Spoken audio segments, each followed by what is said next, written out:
Welcome back. Bulletin کے آغاز میں سب سے پہلے خبر شامل کریں گے ہمالیہ سے اونچی، سمندر سے گہری پاک چین دوستی کے حوالے سے۔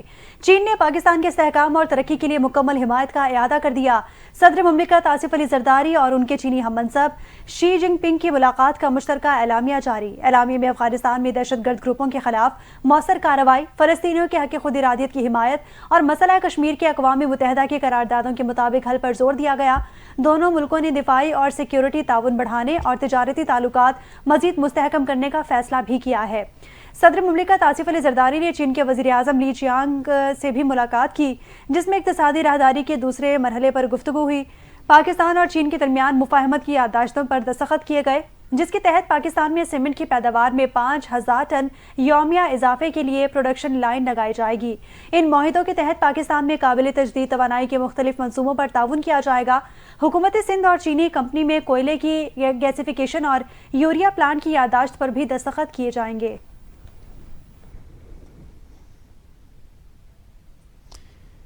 جوڈیشل کمیشن کے اجلاس میں لاہور ہائی کورٹ میں 9 وکلاء کو ایڈیشنل جج بنانے کی حتمی منظوری دے دی گئی۔ یہ تقرری 2021 کے بعد اب کی گئی ہے، جس کی وجہ سے یہ امید کی جا رہی ہے کہ سائلین کو بروقت انصاف کی فراہمی ممکن ہو سکے گی۔ اس حوالے سے دیکھتے ہیں یہ رپورٹ۔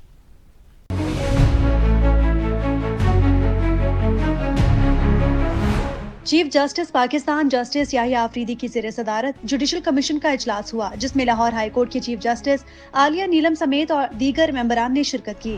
اجلاس میں چیف جسٹس نے 9 وکلاء کے نام پیش کیے، جس کے بعد جوڈیشل کمیشن نے 9 وکلاء کے نام تسلیم کیے اور انہیں جج بنانے کی منظوری دے دی۔ ایڈیشنل ججز کے لیے خالد اسحاق، چودھری سلطان محمود، جواد ظفر، سردار اکبر علی ڈوگر، اویس خالد اور ملک جاوید اقبال کے ناموں کی منظوری دی گئی ہے، جبکہ حسن نواز مختوم، احسن رضا کاظمی اور ملک وقار حیدراوان کے نام بھی منظور کر لیے گئے ہیں۔ لاہور ہائی کورٹ میں ججز کی کل آسامیوں کی تعداد 60 ہے۔ اس وقت لاہور ہائی کورٹ میں 34 ججز فرائض سر انجام دے رہے ہیں اور ججز کی خالی آسامیوں کی تعداد 26 تک پہنچ چکی ہے۔ ابتدائی طور پر 9 خالی آسامیوں کو پر کیا گیا، جبکہ مزید 16 آسامیوں کو بھی مرحلہ وار پر کیا جائے گا۔ لاہور ہائی کورٹ میں آخری مرتبہ ججز کی خالی آسامیوں پر 13 وکلاء کی بطور جج تقرری 7 مئی 2021 کو ہوئی تھی اور اس کے بعد ایک بھی جج کی تقرری نہیں ہو سکی تھی، جس سے زیر ارتفاع مقدمات کی تعداد میں نہ صرف اضافہ ہوا بلکہ سائلین کو بروقت انصاف کی فراہمی میں رکاوٹیں بھی پیدا ہو گئی تھیں۔ نامور وکلاء کے بطور ایڈیشنل جج تقرری پر قانونی ماہرین نے چیف جسٹس عالیہ نیلم کو خراج تحسین پیش کیا۔ وزیر اعظم پاکستان شہباز شریف نے جمعیت علماء اسلام فے کی سربراہ مولانا فضل الرحمان سے اسلام آباد میں ان کی رہائش گاہ پر ملاقات کی۔ ملاقات کے دوران وفاقی وزراء عطا اللہ تارڑ اور احسر اقبال بھی موجود تھے، جبکہ مولانا عبدالغفور حیدری، عبدالرحمان، اسد محمود اور اسلم غوری بھی ملاقات میں شریک تھے۔ سربراہ JUI سے وزیر اعظم کی اس ملاقات میں ملکی سیاسی صورتحال پر تفصیل سے گفتگو کی گئی اور دیگر اہم امور پر تبادلہ خیال کیا گیا۔ وزیر اعظم شہباز شریف کا کہنا ہے ملکی اداروں کی نجکاری حکومت کے اڑان پاکستان اقدام کا حصہ ہے۔ نجکاری کے عمل میں کسی قسم کا تعطل ناقابل قبول ہے۔ وزیر اعظم شہباز شریف کی زیر صدارت سرکاری اداروں کی نجکاری سے متعلق اجلاس ہوا، جسے خطاب کرتے ہوئے شہباز شریف کا کہنا تھا پاکستان کی ترقی کے لیے سب کو مل کر کام کرنا ہوگا۔ وزیر اعظم پاکستان کا کہنا تھا کہ عوام کے قیمتی وسائل کا نقصان کرنے والے اداروں میں مزید زیاں کی اجازت نہیں دوں گا۔ ملکی اداروں کی نجکاری حکومت کے اڑان پاکستان اقدام کا حصہ ہے۔ ان کا کہنا تھا کہ حکومت کا کام کاروبار کرنا نہیں بلکہ کاروبار اور سرمایہ کاری کے لیے پالیسی اقدامات اور سہولت فراہم کرنا ہے۔ بروقت ضروری اصلاحات سے معیشت کی بہتری کی جانب تیزی سے گامزن ہیں۔ انہوں نے ہدایت کی کہ متعین کردہ اداروں کی نجکاری کے عمل کو شفافیت پر سمجھوتہ کیے بغیر تیز کیا جائے۔ نجکاری عمل میں قانونی رکاوٹوں کو دور کرنے کے لیے وکلا کی خدمات حاصل کی جائیں۔ نجکاری کے عمل کی خود نگرانی کر رہا ہوں، کسی قسم کا تعطل قبول نہیں کیا جائے گا۔ اجلاس میں وزیر اعظم شہباز شریف نے نجکاری کے عمل کی نگرانی کے لیے بنائے گئے ٹاسک مینجمنٹ ڈیش بورڈ کا بھی جائزہ لیا۔ لاہور کی اینٹی کرپشن عدالت نے رمضان شوگر ملز ریفرنس میں شہباز شریف اور حمزہ شہباز کو بری کر دیا۔ عدالت نے شہباز شریف اور حمزہ شہباز کی بریت کی درخواستیں منظور کر لیں۔ اینٹی کرپشن کورٹ کے جج سردار اقبال ڈوگر نے درخواست پر محفوظ فیصلہ سنا دیا۔ شہباز شریف اور حمزہ شہباز پر قومی خزانے سے رمضان شوگر ملز کے لیے نالے بنانے کا الزام تھا۔ نیب قانون میں ترمیم کے بعد یہ ریفرنس اینٹی کرپشن کورٹ میں منتقل ہوا تھا۔ مقدمے کی سماعت کے دوران مدعی اپنے بیان سے منحرف ہو گیا تھا۔ لاہور کی اینٹی کرپشن کورٹ نے وزیر اعظم شہباز شریف اور ان کے صاحبزادے سابق وزیر اعلیٰ پنجاب حمزہ شہباز کے خلاف رمضان شوگر ملز کیس کا فیصلہ 3 فروری کو محفوظ کیا تھا۔ ضلع انتظامیہ کو پی ٹی آئی کی 8 فروری کو مینار پاکستان پر جلسے کی اجازت پر فیصلہ کرنے کی ہدایت۔ لاہور ہائی کورٹ میں پی ٹی آئی کو جلسے کی اجازت کے لیے درخواست پر سماعت ہوئی۔ جسٹس فاروق حیدر نے chief organiser Punjab P T I Aliya Hamza کی درخواست پر سماعت کی۔ ڈی سی لاہور کو حکم دیا گیا کہ وہ پی ٹی آئی کی درخواست پر آج ہی فیصلہ کرے۔ عدالت نے ڈی سی لاہور سمیت دیگر فریقین کو ہدایت جاری کرتے ہوئے درخواست کو نمٹا دیا۔ لاہور ہائی کورٹ میں چیف سیکرٹری پنجاب زاہد اختر بھی پیش ہوئے۔ جسٹس فاروق حیدر نے کہا کہ آرٹیکل 10A کی روشنی میں 2 فیصلے ہو سکتے ہیں، یا تو پی ٹی آئی کی درخواست منظور ہوگی یا مسترد۔ انہوں نے مزید کہا کہ اگر پی ٹی آئی کی درخواست مسترد ہوتی ہے تو ان لوگوں کے پاس کوئی اور راستہ نہیں ہوگا۔ چیف سیکرٹری پنجاب نے عدالت کے حکم پر عمل کرنے کی یقین دہانی کروائی اور کہا جو بھی عدالت کا حکم ہوگا اس پر عمل کریں گے۔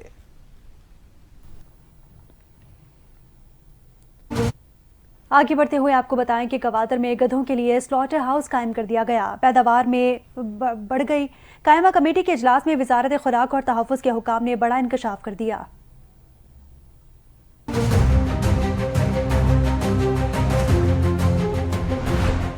قومی اسمبلی کی قائمہ کمیٹی برائے تحفظ خوراک کا اجلاس چیئرمین قائمہ کمیٹی کی زیر صدارت ہوا۔ اجلاس میں وزارت تحفظ خوراک کے حکام نے بتایا کہ گوادر میں گدھوں کا سلاٹر ہاؤس قائم کر دیا گیا ہے اور اس سے پیداوار بھی شروع ہو گئی ہے۔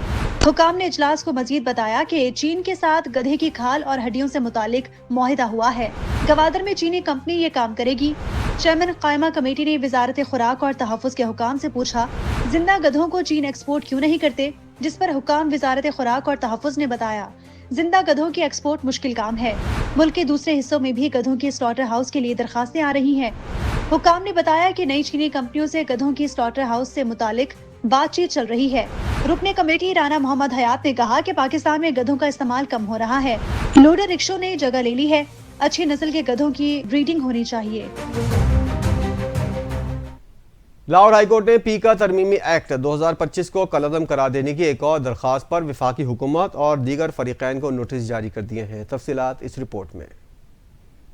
لاہور ہائی کورٹ کے جسٹس فاروق حیدر نے پیکا ترمیمی ایکٹ 2025 کو کالعدم قرار دینے کی ایک اور درخواست پر سماعت کی۔ درخواست فیڈرل یونین آف جرنلسٹ نے راج ریاض کے توسط سے دائر کی۔ عدالت نے درخواست ابتدائی سماعت کے لیے منظور کر لی اور وفاقی حکومت سمیت دیگر فریقین کو نوٹس جاری کر دیے۔ دائر درخواست میں الیکشن کمیشن اور پی ٹی آئی سمیت دیگر کو فریق بنایا گیا۔ شہباز اکمل ایڈوکیٹ نے موقف اختیار کیا کہ گزشتہ ہفتے قومی اسمبلی نے پیکا ترمیم سے متعلق بل منظور کیے۔ پیکا بل منظور کرنے کے لیے اسمبلی نے اپنے رولز معطل کر کے اسے 6 فاسٹ ٹریک کیا۔ پیکا ترمیمی ایکٹ کے تحت فیک انفارمیشن پر 3 برس قید اور جرمانے کی سزا ہوگی۔ درخواست گزار کے مطابق ماضی میں پیکا کو خاموش ہتھیار کے طور پر استعمال کیا جاتا رہا۔ پیکا ترمیمی ایکٹ میں نئی سزاؤں کے اضافے سے ملک میں رہ جانے والی تھوڑی سی آزادی بھی ختم ہو جائے گی۔ بل متعلقہ اسٹیک ہولڈرز اور صحافتی تنظیموں کی مشاورت کے بعد لایا گیا۔ پیکا ترمیمی بل کی منظوری سے آئین میں دی گئی آزادی اظہار شدید متاثر ہوگی۔ پیکا ترمیمی ایکٹ غیر آئینی اور آئین میں دی گئی آزادی اظہار کے تحفظ سے متصادم ہے۔ درخواست گزار نے لاہور ہائی کورٹ سے استدعا کی کہ پیکا ترمیمی ایکٹ کو غیر آئینی اور کالعدم قرار دیا جائے۔ عدالت پیکا ایکٹ کے تحت ہونے والی کارروائیوں کو درخواست کے حتمی فیصلے سے مشروط کرے۔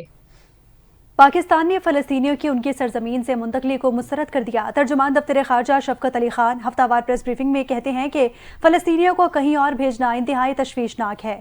فلسطین فلسطینیوں کا ہے۔ پاکستان ایسی آزاد فلسطینی ریاست کا حامی ہے جس کا دارالحکومت القدس ہو۔ پاکستان غزہ میں مستقل جنگ بندی کا مطالبہ کرتا ہے۔ غزہ میں امدادی سامان کی بلا رکاوٹ فراہمی کو یقینی بنایا جائے۔ انہوں نے کہا کہ پاکستان اسرائیل کی جانب سے سیز فائر معاہدے کی خلاف ورزی کی مذمت کرتا ہے۔ امدادی کاموں کو روکنا معاہدے کی خلاف ورزی ہے۔ عالمی برادری اسرائیلی مظالم پر خاموشی توڑے اور سیز فائر معاہدے پر عمل کرائے۔ شفقت علی خان نے کہا کہ صدر آصف علی زرداری نے دورہ چین میں پاکستان کی ون چائنا پالیسی کا اعادہ کیا۔ پاکستان اور چین نے دفاعی تعاون کا جائزہ لیا اور علاقائی توازن پر زور دیا۔ ترجمان دفتر خارجہ نے کہا تھا کہ غیر قانونی مقیم افغان شہریوں کی واپسی غیر قانونی نہیں ہے۔ ہم افغانوں کی تیسرے ملک منتقلی کے حوالے سے متعلقہ ممالک سے رابطے میں ہیں۔ ہمارا مطالبہ ہے کہ افغان حکومت اپنی سرزمین پر موجود دہشت گرد گروپوں کے خلاف کارروائی کرے۔ شفقت علی خان نے کہا کہ ترکیہ کے صدر رجب طیب اردوان کے دورہ پاکستان کے حوالے سے ہم ابتدائی مراحل میں ہیں۔ ہم جلد ہی اس حوالے سے تفصیلی رکاب کو شائع کر دیں گے۔ ہم معتدل اور پرامن شام اور وہاں سے بے یقینی مسائل کے خاتمے کی حمایت کرتے ہیں۔ صحافتی تنظیموں کے احتجاج اور شدید رد عمل کے بعد قائمہ کمیٹی نے پیکا ایکٹ کے تحفظات کو دور کرنے کے لیے صحافیوں کے ساتھ مل کر ذیلی کمیٹی بنانے کا فیصلہ کر لیا ہے۔ مکمل تفصیل دیکھیے اس رپورٹ میں۔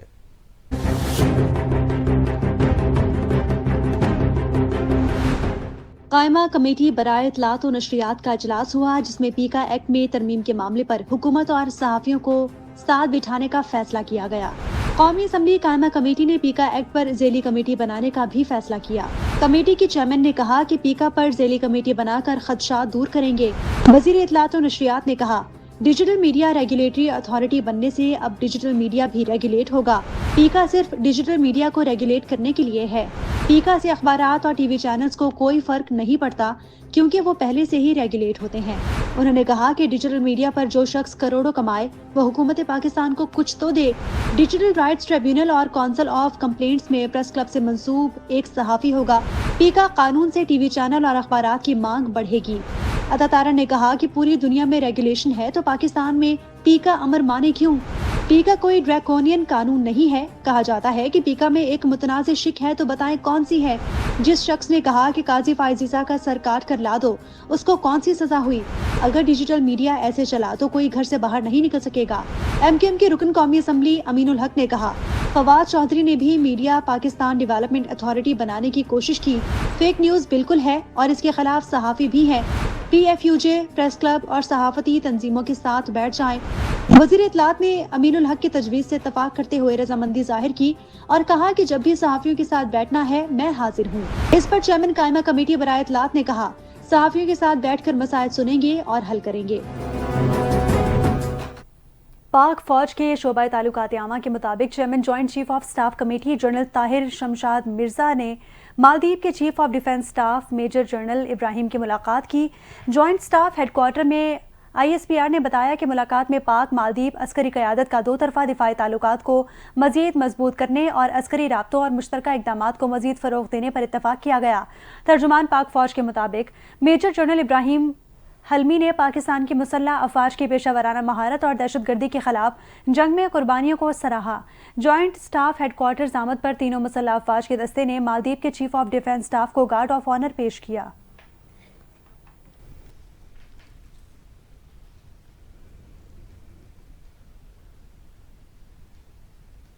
وفاقی حکومت کی جانب سے دریائے سندھ سے مزید نہریں بنانے کے معاملے پر سندھ میں سیاسی جماعتوں کی تشویش برقرار ہے۔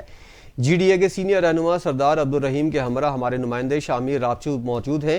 جی ڈی اے کا کیا موقف ہے، اس حوالے سے ہمیں آگاہ کر رہے ہیں۔ اس وقت موجود ہوں گلبرگ ٹاؤن میں، جہاں پر لیبر کنونشن کا انعقاد کیا گیا تھا، جہاں سردار عبدالرحیم جی ڈی اے کے جو ہے سینئر رہنما ہیں، انہوں نے شرکت کی تھی۔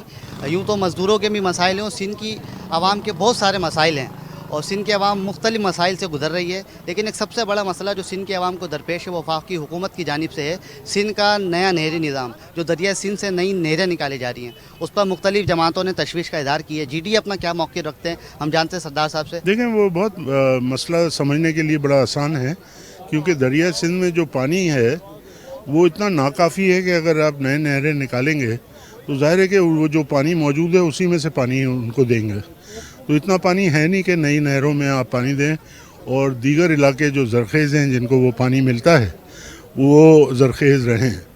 تو ہمارا موقف یہی ہے کہ سندھ کو جو لوئسٹ ریپیرین ہے، یہ ایک انٹرنیشنل لا ہے کہ لوئسٹ ریپیرین کا پہلا حق ہوتا ہے۔ سمندر کا ڈیلٹا جو ہے وہ خشک ہو گیا، سمندر کا پانی اوپر زمینوں کو کھارا کر رہا ہے، برباد کر رہا ہے، اور اگر پانی مزید کم ہو گیا تو پھر اور زیادہ کھارا پانی اوپر آئے گا، تو یہ سندھ کو بنجر کرنے والی بات ہے۔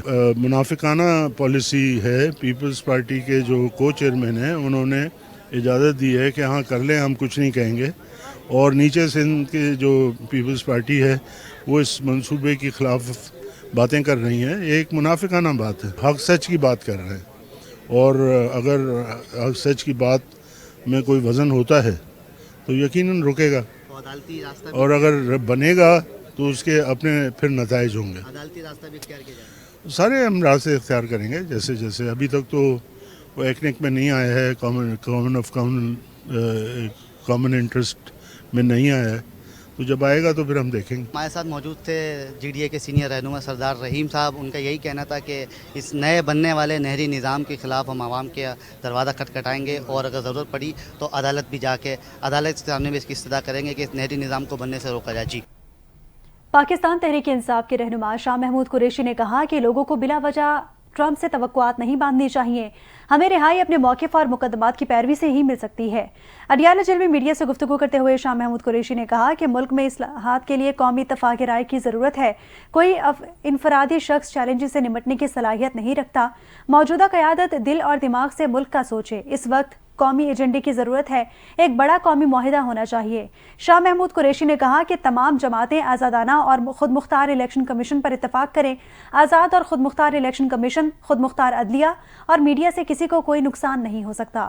رہنما پی ٹی آئی نے پیپلز پارٹی کی پالیسیز پر تنقید کرتے ہوئے کہا, صدر آصف علی زرداری اور بلاول بھٹو کو آئین کا حلیہ بگاڑنے کے طور پر یاد رکھا جائے گا. نون لیگ اور پیپلز پارٹی نے مل کر جمہوریت کو نقصان پہنچایا. انہوں نے پیکا ایکٹ میں ترمیم کر کے ملک میں آزادی اظہار رائے کا گلا گھونٹا ہے. پیپلز پارٹی کی سینئر رہنما شہری رحمان نے بریت پاکستان سے خطاب کرتے ہوئے کہا کہ میں اس تقریب کے انعقاد پر منتظمین کو مبارکباد پیش کرتی ہوں. پاکستان کی 55% انرجی رینیویبل ہے اور میڈیا کو ایسی چیزوں کو فرنٹ پیج پر جگہ دینی چاہیے. دنیا بھر میں میڈیا اس حوالے سے مثبت کردار ادا کرتا ہے. انہوں نے کہا کہ کلائمیٹ چینج دنیا بھر کا ایک بڑا مسئلہ ہے, یہ کسی ایک ملک کا مسئلہ نہیں ہے. 2022 کے بعد بہت سے ممالک نے کلائمیٹ چینج کے اثرات دیکھے ہیں. لاس اینجلس اور بلوچستان میں لگنے والی آگ کے اثرات دیکھ لیں. بلوچستان میں لگنے والی آگ نے صدیوں میں بڑے ہونے والے جنگلات کو راکھ کا ڈھیر کر دیا. شہری رحمان نے کہا کہ موسمیاتی تبدیلی کا اثر آنے والے دنوں میں مزید نظر آئے گا. ہمیں اس حوالے سے ذمہ داری کا مظاہرہ کرنا ہوگا.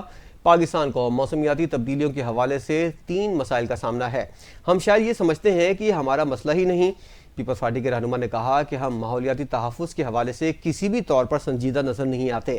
پاکستان کو موسمیاتی تبدیلیوں کا سامنا کرنے کے لیے 2030 تک 348 ارب ڈالر کی ضرورت ہے.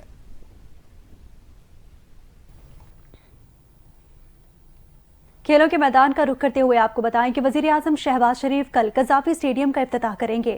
اپ گریڈیشن کا کام مکمل ہونے کے بعد قذافی اسٹیڈیم کے افتتاحی تقریب کے دوران مختلف پرفارمنس اور لیزر لائٹ شو کا بھی اہتمام ہوگا. Chairman P C B Mohsin Naqvi Gaddafi stadium کی تعمیر میں شامل 1000 ورکرز کو دن 1 بجے ظہرانہ دیں گے. تقریب میں شریک مہمانوں کو عمران خان انکلوژر میں بٹھایا جائے گا. چیمپئنز ٹرافی کے لیے قومی کرکٹ ٹیم کی کٹ کی رونمائی بھی 7 فروری شام 7:30 بجے کی جائے گی.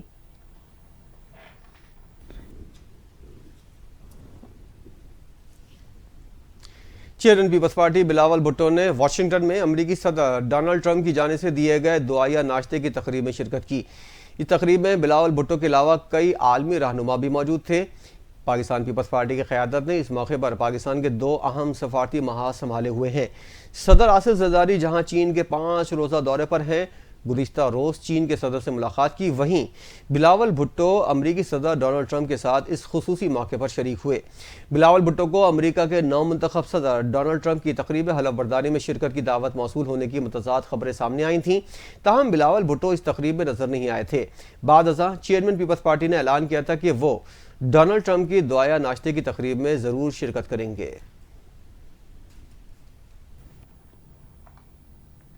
وفاقی وزیر منصوبہ بندی اور ترقیات احسن اقبال نے کہا کہ پاکستان موسمیاتی تبدیلی سے متاثرہ ممالک میں شامل ہے.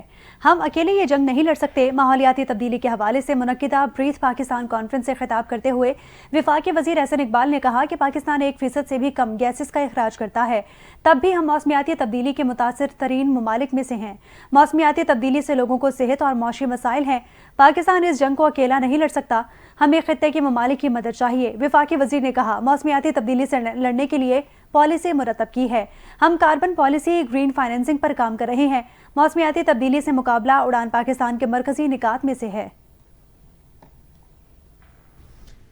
وزیر خزانہ محمد اورنگزیب نے بریتھ پاکستان کانفرنس سے خطاب کرتے ہوئے کہا کہ ماحولیاتی تبدیلیوں سے پاکستان بہت متاثر ہوا. ماحولیاتی آلودگی پاکستان کے لیے بڑا چیلنج ہے. انہوں نے مزید کہا کہ ماحولیات سے ہم آہنگ اقدامات کرنے ہوں گے۔ بڑھتی ہوئی آبادی اور ماحولیاتی تبدیلی معیشت کے لیے اہم چیلنجز ہیں۔ گرین توانائی شعبے میں معاونت بڑھا رہے ہیں۔ محمد اورنگزیب کا کہنا تھا کہ معاشی شعبے میں بنیادی اصلاحات پر عمل پیرا ہیں۔ رائٹ سائزنگ پالیسی کے تحت بعض وزارتوں کو ضم کیا جا رہا ہے۔ ٹیکس کا دائرہ کار بڑھانے کے لیے اقدامات کر رہے ہیں۔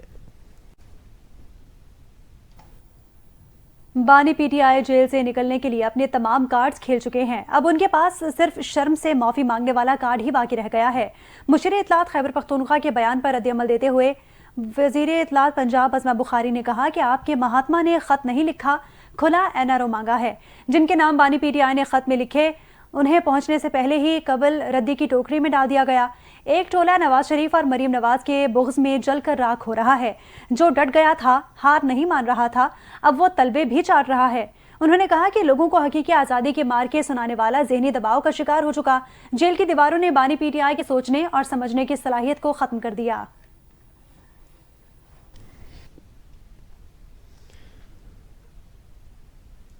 وزیر دفاع خواجہ آصف نے کہا ہے کہ پی ٹی آئی نے 8 فروری کو لاہور میں جلسے کی اجازت مانگ لی۔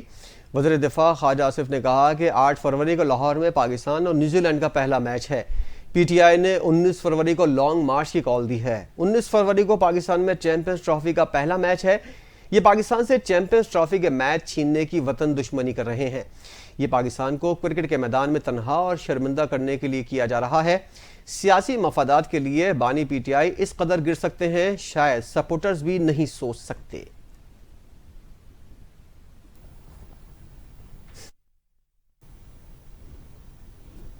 اسی کے ساتھ ہی نیوز بلیٹن سے فی الوقت اتنا ہی۔ مزید خبروں اور اپڈیٹس کے لیے دیکھتے رہیے NTN نیوز۔